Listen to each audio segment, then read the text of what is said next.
Yes lads, how are we doing? Welcome back to a brand new video on the channel, and today I'm doing my 2019-20 Premier League predictions. So yeah guys, it's that time of year again when everyone's doing their Premier League predictions for the up and coming season, and it's usually a very controversial video, but in today's video I'm going to be attempting my predictions for the up and coming season, going through each team and predicting where I think they'll finish in the up and coming Premier League season.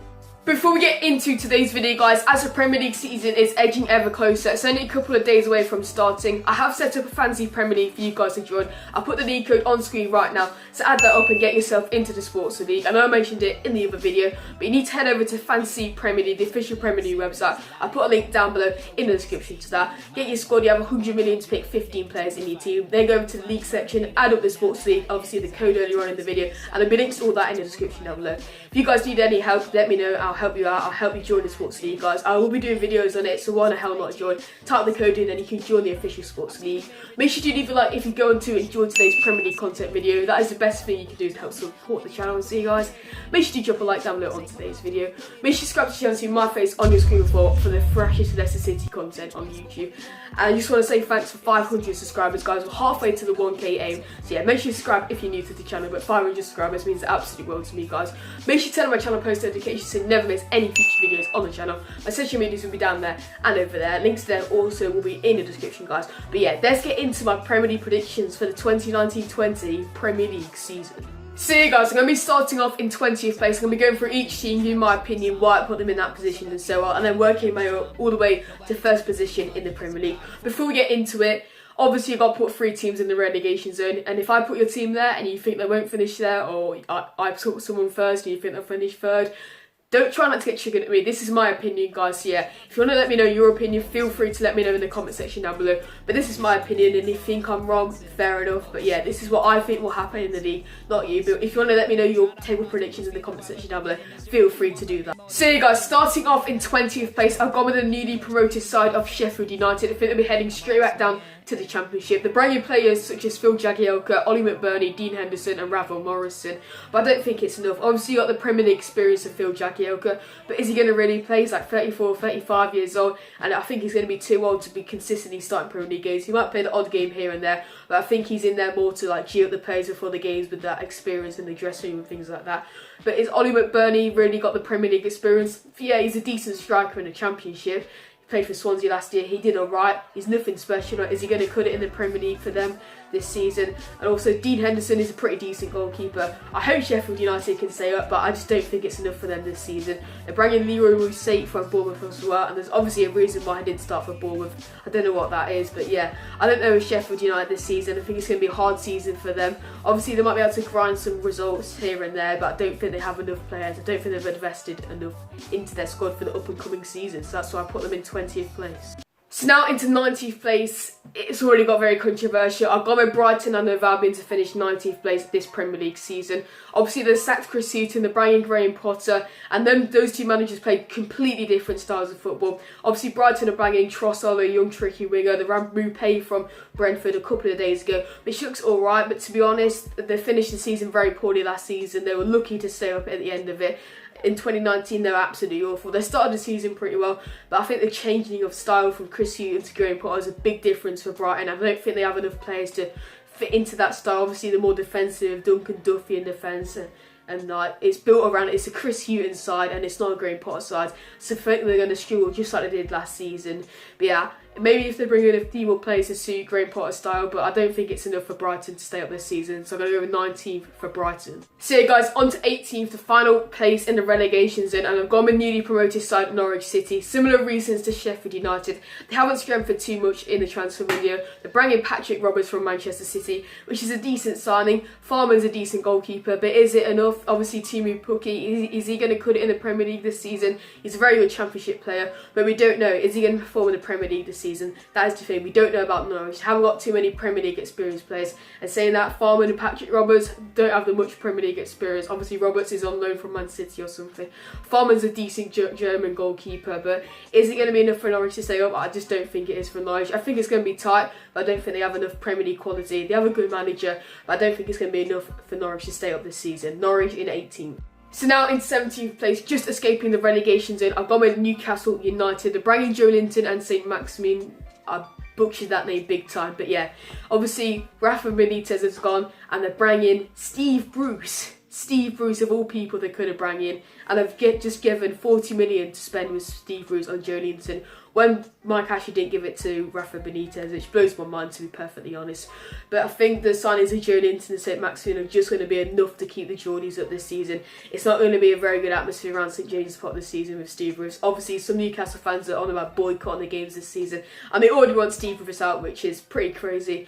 Obviously, the pre-season form hasn't been too bad, to be perfectly honest. They beat West Ham in the Premier League Air Asia Cup, so you never know. But I think Newcastle are just going to get out the relegation zone by the skin of the teeth. But it's going to be a toxic atmosphere at St James's Park this season. So yeah, Newcastle finish in 17th. So now into 16th place, I've gone with Burnley to finish a typical season for Burnley. They'll be in the relegation fight, I think, but they'll just escape it. They're bringing Jay Rodriguez and Eric Peters. Obviously, Jay Rodriguez will help the attack with Chris Wood, Ashley Barnes, Dwight McNeil there. So I think the attack for Burnley is quite good. Eric Peters will help keep the defence strong. They have lost Tom Heaton to Aston Villa, which is a big loss, but I think they have got Nick Pope and Joe Hart to back that up. So I think it'll be another solid season for Burnley. Typical season under Sean Dyche, yeah. It's just a Burnley classic 16 finish, to be honest. So yeah, 16 for Burnley. So now into 15th place, the final of the newly promoted sides. I've gone with Aston Villa to finish here. And they're bringing quite a lot of these players, to be honest. I think it's on to about 14 or 12 now. I'm not going to name all of them, but the main signings are bringing Heaton from Burnley, as I said earlier. Very solid keeper, Premier League experience. I think he'll walk straight into that side. Wesley, a new striker from Brazil, something like that. I think he might cut it. I don't know, to be honest. Bringing Matt Targett from Southampton, which is another Premier League experienced left back. Tyrone Mings, who was very good for them last season, and they got El Ghazi, who was good for them last season. So they got them two on permanent signings. Tyrone Mings, very good defender, played well in the Championship. A little bit of Premier League experience with Bournemouth in the last couple of years. So yeah, I think he'll be a very good signing for them. El Ghazi's tricky little winger. I think he'll do very well for Aston Villa this year. So yeah, it's going to be a good season for Villa. I think their main aim is just to stay up this season, and then they can push on in the up and coming seasons. But obviously they've got the backing from the owners this season. They've been allowed to spend loads of money. So yeah, that's a good finish for Aston Villa. 15th place for the newly promoted side. So now into 14th place. This one could go either way. I've gone with Crystal Palace. Obviously they lost Aaron Wan-Bissaka, which is a big loss. And is Wilfred Zaha going to go? We still don't know. He's linked with Everton, he's linked with Arsenal. Is Zaha going to leave? I'm filming this on the Wednesday, so we'll see if Zaha does go before the transfer deadline day. But if Zaha goes, I can see Palace finishing lower in the table. It's looking pretty unlikely. They haven't got a replacement for Aaron Wan-Bissaka yet, which blows my mind, to be honest. They sold him ages ago, got about 50 million for him. They still haven't got a replacement for Aaron Wan-Bissaka. They're bringing Jordan Ayew, which is just an average signing, it's nothing special. Played for them last season, but yeah, I think it's going to be a bad season for Crystal Palace this year, and if they lose Zaha, then it can go even lower down. But they do need to get a couple of players in to replace Wan-Bissaka, obviously at right back, because I think it's just Joe Ward at the moment or something like that. So yeah, Palace need to reinvest that money from Wan-Bissaka and try their best to keep hold of Wilfred Zaha this season. So yeah guys, on to 13th place. I've gone with Bournemouth to finish there. They're bringing Philip Billing and Lloyd Kelly from Bristol City. Average signings for Bournemouth. Obviously Philip Billing's got a bit of Premier League experience. Not the greatest of teams when he played for Huddersfield, but he has got that Premier League experience. He does know the league, so yeah, I think it'd be a decent signing for Bournemouth. Obviously, they kept hold of Joshua King, Callum Wilson, and Ryan Fraser, which is obviously going to help them for this season. And if they can start the season like they did last year, maybe continue that longer on into the Premier League season, I think they can finish even higher. But for 13th place, solid season for Bournemouth, and I think they will be wanted to push on the next couple of years. They've been in the league for quite a bit. But yeah, it's going to be an average kind of mid-table finish for Bournemouth this year. So yeah, good finish for Bournemouth, 13th place for Bournemouth this year. So yeah guys, this might come as a bit of a shock. We're going with Southampton in 12th place. They're bringing Che Adams and Danny Ings, which is going to bolster their attacking. Obviously Che Adams, young striker from Birmingham City. I think that's a very good signing for the Saints. And with Hassan Hutel, is that how you say it? Something like that. Hassan Hutel, the manager who was in around Christmas time last season, helped the Saints to stay up. Obviously Mark Hughes did absolutely shocking for them, and they only just stayed up considering how bad of a position they were in with Mark Hughes. Yeah, Hassan Hutel, very good manager. If he can stay for the whole season and not get sacked, which usually happens with Saints managers, but yeah, if you can get Che Adams and Danny Ings working together with a bit of Shane Long and Ward-Prowse, they're forming to their best of quality. I think the Saints will finish in a very good 12th position this season. Yeah, and the Saints are on their way back. Well, obviously they're very good on the Ronald Koeman 7th place, so yeah, I think that will come back to the Saints. Obviously Liverpool haven't signed any players yet this season, so yeah, I think 12th place for Southampton will be a very good season and pushing on from their poor result last season. So yeah, now into 11th place, I've gone with Watford. They've only brought in Craig Dawson.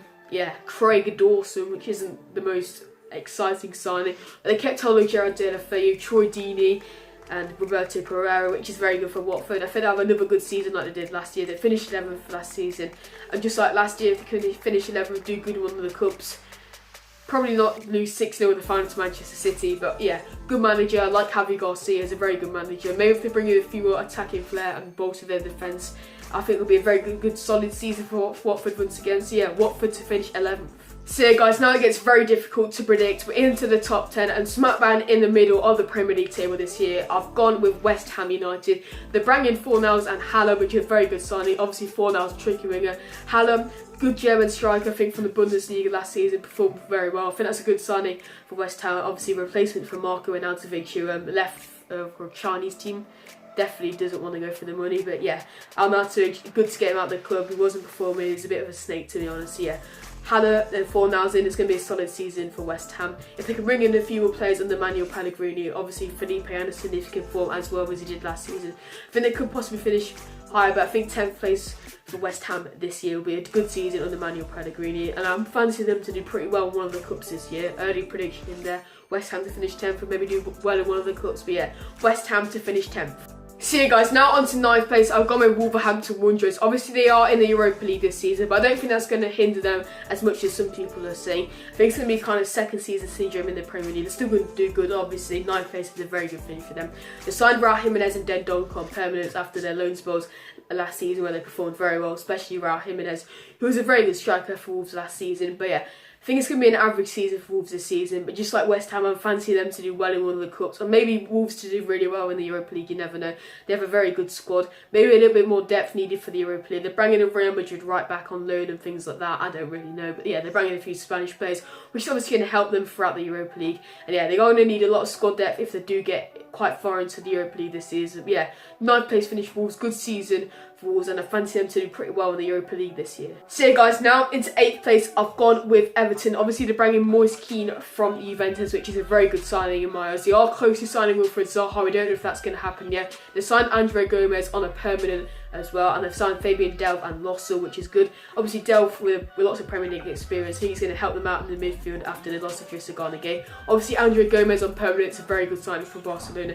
He was very good last season, and I fancy Moise Kean to be a very good striker. Everton, him and Richarlison up front with Sigurdsson behind, I think that's going to be a deadly, to be honest. If they can bring in Zaha, Everton will be finishing 7th, even 6th maybe, because Zaha in that Everton squad will be absolutely insane. But yeah, I think it's going to be a good season for Marco Silva once again. 8th place, good signings so far in the summer transfer window, and if they can bring Zaha, I fancy them to finish even higher. But yeah, 8th place for Everton this season. So yeah guys, in 7th, I've gone with my team, Leicester City. Here we go in the comments. Oh, you're biased. But yeah, honestly, I am thinking that Leicester are going to finish 7th. I've said that for the last 3 or 4 seasons, and I've finished about 9th every year. But yeah, I honestly think this is going to be our year for Leicester City this year. I think we are going to break into the Europa League this year. Finally, it's taking way too long. Obviously, bringing in Josi Perez, Yuri Tielemans and James Justin. We are linked also with this young Italian midfielder, Daniel Prey, something like that. Not sure. He was with Tielemans at Anderlecht as well. Obviously, Harry Maguire leaving, 80 million. We are still searching for a centre-back, looking at Tarkowski or Lewis Dunk possibly. Maybe on loan, one of them. But yeah, honestly, I think Maguire wouldn't be such a loss as some people are saying. We've still got Johnny Evans, Wes Morgan, Soyuncu, Benkovic as well, who's back from Celtic after his loan. Who I think will do very well for Leicester City next season. But yeah, under Brendan Rodgers, a full season under Brendan Rodgers, full pre-season under him. Looking forward for the season for Leicester City. So yeah, I think they're going to finish 7th this season on the Blues. So yeah guys, now into the dreaded top 6. In 6th place, I've gone with Chelsea. Obviously, they've lost Eden Hazard. Frank Lampard is their manager, which is a big shock to me. They're bringing Matteo Kovacic, even though they have a transfer ban, who is a very good player as well. They signed him last season, had him on loan. He didn't do too well, but yeah, I think he'll bolster their midfield. Obviously, Hazard leaving is a big loss, big gap in that Chelsea attacking. He did carry them last season quite a lot, I'm not going to lie. But yeah, Frank Lampard, the manager, I think it's going to be more of a transitional year for Chelsea. I don't think too many Chelsea fans have too much high expectations under Frank Lampard this year. So yeah, I think they're going to stay in the top 6. They won't break the top 6 mould. But yeah, it's going to be a poor season for Chelsea this year. Transitional season. And I think most Chelsea fans are looking forward to the season after that under Frank Lampard, whoever the manager might be. But yeah, 6th place for Chelsea. So yeah guys, now on to 5th place. I have gone with Arsenal under Unai Emery. They have brought in Nicolas Pepe and Daniel Celebos. I don't know how you say his name, I butchered that one as well. But yeah, second season under Unai Emery. I think they could finish high if they bring in Wilfried Zaha, who they are linked to. The thing is, Zaha is going to leave, he's probably going to go to Everton. But yeah, we are talking about Arsenal at the moment. Obviously, their defence is their letdown last season. I think it's going to be their letdown this season. If they bring someone like Samuel and City, which looks very unlikely, but maybe if they do something like that, they could finish higher. But I think it's their defence which is going to let them down once again. Obviously, watching Arsenal fan TV, they hate Mustafi, they hate most of the defence, to be honest. So yeah, I think that's going to be their letdown this season. Obviously, the attacking with Aubameyang, Lacazette, Nicolas Pepe, maybe Mesut Ozil can perform again this season. But yeah, the attacking's good, the defence is trash, and midfield is average. That's a letdown for Arsenal this season, which will be their defence. So now into the Champions League places, I have gone with Manchester United to finish 4th place. Obviously, the end of the season very poorly under Ole Gunnar Solskjaer, but he's had a whole pre-season, made his signings, he's bringing Harry Maguire, which is quite annoying to be honest, bringing Aaron Wan-Bissaka and Daniel James, which are very good signings. They are linked with Paulo Dybala and Christian Eriksen. Man U are normally linked with everyone every transfer window. If they can bring in one of those players, it looks like a swap deal with Lukaku for Dybala, which is looking the most likely at the moment. If they can bring in one of them of the two, Christian Eriksen as well would be very good in their midfield with Pogba. If he can perform like he did when Ole Gunnar Solskjaer was first manager, I think United could do pretty well this season. Obviously not how United fans will want them to finish. Obviously United fans want them to be going for the winning the league, to be honest, which is not going to happen, to be perfectly honest. But yeah, 4th place for United this season under Ole Gunnar Solskjaer. So yeah, solid season for Manchester United. So now into 3rd place, I've gone with Tottenham Hotspur, just like last season. They're bringing Ndombele, I say Ndombele, as a young CDM from France, I do believe. They lost Kieran Trippier, which isn't the worst, to be honest. I know he's got that one good free kick for England, but that's really it for Kieran Trippier. Lots of Spurs fans don't really rate him. So yeah, I don't think that's too much of a loss of Spurs this season. Under Mauricio Pochettino, once again, Lucas Moura, Heung-min Son and Dele Alli, Harry Kane, if they can perform again just like they did last season, I think it'll be a very good season for Spurs. And how good they did last year, and Harry Kane wasn't even performing to the maximum. I think if Harry Kane's fit, could do as good as he did in the last couple of seasons, I think Spurs will do even better this season. So yeah, 1st place at Tottenham. I think they might be in the title race, but they'll come off to the end like they did last season. But yeah, it's going to be a good season for Spurs, and I do fancy them in the Champions League or one of the cups like they did last year. But yeah, maybe they can win the Champions League. It's probably not going to happen, but you never know. I think it's going to be a good season for Spurs. So here we go, the top 2 is between Manchester City and Liverpool. In 2nd place, I've gone with Liverpool for this season. I think they're going to be a little bit off it again, just like last season. And they haven't bringing any players, to be honest. They're bringing this, like, some youngsters. They're bringing Adriano, who's a backup goalkeeper for Mini there. That's not going to affect the first team. But yeah, I think if Liverpool strengthened a couple of positions, a bit more squad depth, because if Salah or Firmino and Mane get injured, they've got like Divock Origi and Shaqiri. I know Origi had a good season last season, who was the hero in the Champions League, but is he really going to perform like that once again over a sustained period of time if they're out? That's the main thing with Liverpool. They need a bit more squad depth, also midfield as well. But yeah, I think it's going to be very tight, just like last season. I fancy Liverpool in the Champions League once again or something like that. But yeah, I think Liverpool are just going to be off it just like that last season. It's going to be hard for Liverpool fans to take it. But yeah, 2nd place for Liverpool this season under Jurgen Klopp.